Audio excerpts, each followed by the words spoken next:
É isso mesmo, Adriana, Fabiano, pessoal de casa. Estou aqui com o Dr. Henrique Bonaldi, que é cardiologista e vai ajudar a gente a traçar pelo menos um panorama, assim, ver como que está a situação do estado nesse enfrentamento à pandemia. Obrigado pela sua participação, doutor Henrique.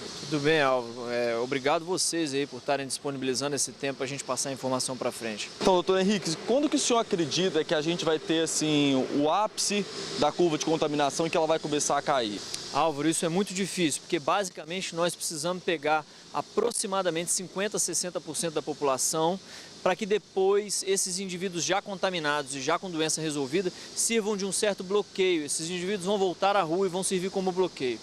Isso quer dizer necessariamente chegar a 50%, 60% de contaminados. E hoje no país a gente estima que a gente esteja diante de menos de 5% dos contaminados.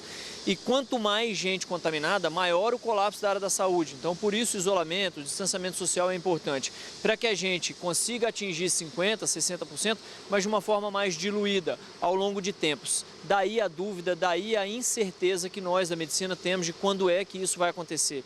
Quando que a gente vai conseguir fazer a curva para baixo. Quando o senhor fala esse período todo da pandemia, a gente pode interpretar que não vai ser, então, a curto prazo que isso vai se resolver? Infelizmente não, Álvaro. Só para lembrar vocês, quem inventou a doença, o caso zero na doença é a China.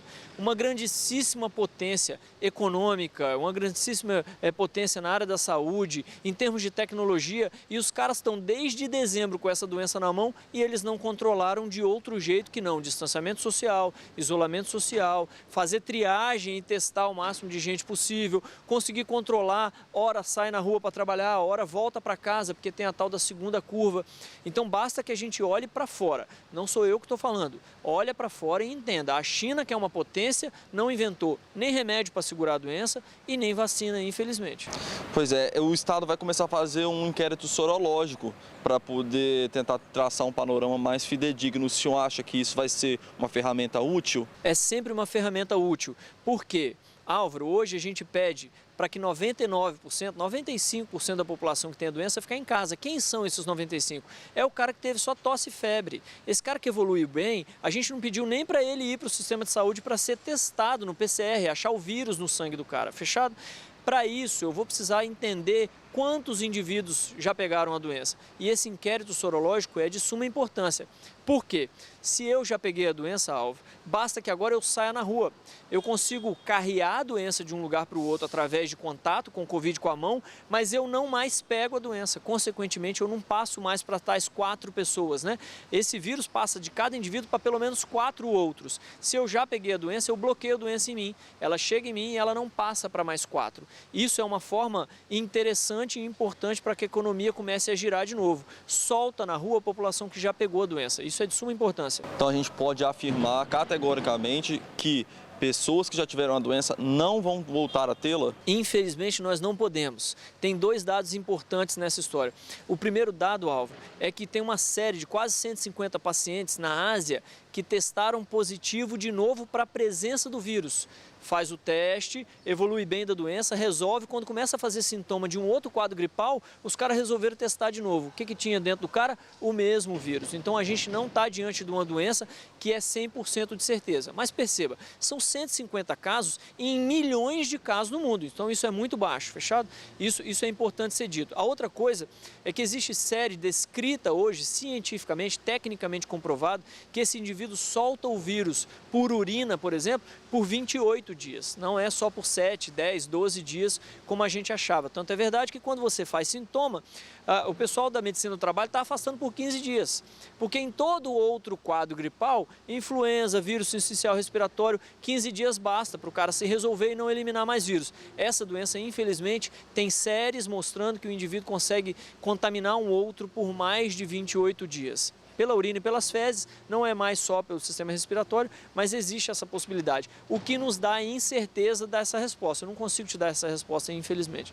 Doutor Henrique, nós, a imprensa, estamos sendo muito cobrados em relação à divulgação do número de curados. Mas a gente tenta sempre ponderar porque é difícil avaliar. Eu gostaria que o senhor falasse, esses números realmente são animadores de curados ou ainda estão aquém? Não, Álvaro, eles são aquém porque a quantidade de curados é muito maior do que essa, mas não é o que define o sucesso da doença. Hoje, se você perguntar assim, o que a Alemanha, por exemplo, fez para controlar a doença? Ela viu quem estava sorologicamente já defendido da doença e soltou na rua? Não. Ela se manteve em isolamento social, em distanciamento social, apesar de todos esses fatos. Hoje, a quantidade de subnotificação no país é enorme. Nós vivemos num país que não tem estrutura nem financeira, nem organizacional para testar todo mundo. Isso faz com que os números sejam muito menores. Vou te dar um exemplo simples. Nós estamos chegando perto de 6 mil mortos hoje no país. Se a mortalidade é 1%, nós estamos falando de 600 mil pessoas com a doença, pelo menos. E nós temos, a quantidade de casos no país é muito menor, as registradas, fechado? Até por orientação do Ministério, que pede que a população que não evolua mal fique em casa, esse indivíduo não é testado. Então, na hora que você encontra os curados, na verdade você está encontrando os curados dos que você testou. Se você testou pouco, os curados também parecem pouco. Então deve ser muito mais curado do que isso, daí talvez a necessidade do tal inquérito sorológico. Talvez seja importante. Mas eu vou voltar a dizer, infelizmente, o que eu estou falando não é uma opinião, é o que está escrito no mundo.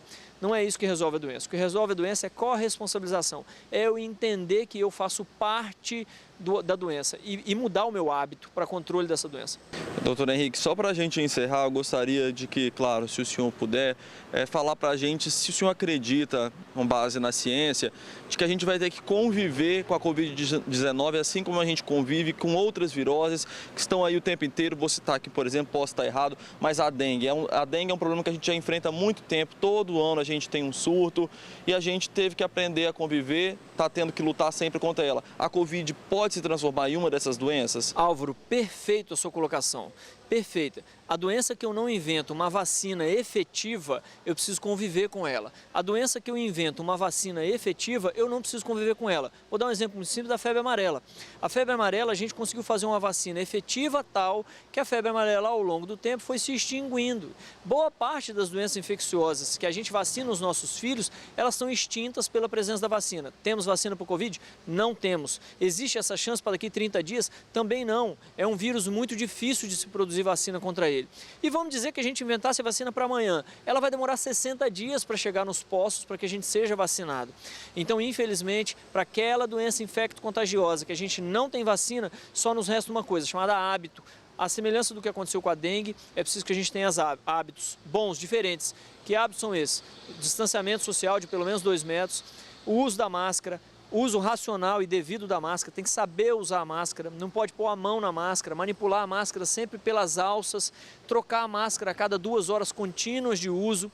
A máscara não precisa ser cirúrgica, pode ser de pano para os indivíduos e principalmente lavagem de mãos. Mais de 60% do contágio é via mão, é quando eu ponho a mão em boca, olho e tudo mais. Considere, você que está escutando a gente, considere que a superfície que você está encostando esteja com Covid. É um macete que eu te dou para você ter preocupação de não colocar essa mão depois no rosto. Com esses novos hábitos, é possível que a gente consiga conviver com a doença, mas infelizmente não é uma certeza. Não teve país nenhum no mundo hoje, até hoje, que liberou o comércio completamente só com essas habilidades, só com esses hábitos diferentes e manteve-se em controle da doença.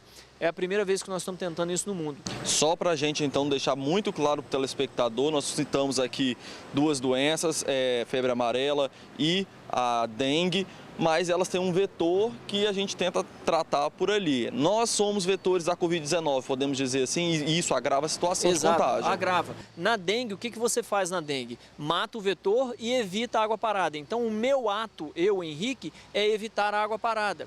O ato dos governantes é evitar que a quantidade de mosquito que já existe continue ali. Então ele passa o fumacê, ele faz o que ele pode. O que acontece no Covid? Não há o que ser feito. No Covid eu sou o único vetor e o vetor é ar, não é uma veiculação hídrica. Eu não tenho como evitar o contato, senão deslocar-me a 2 metros e fazer todos os hábitos necessários nesse momento.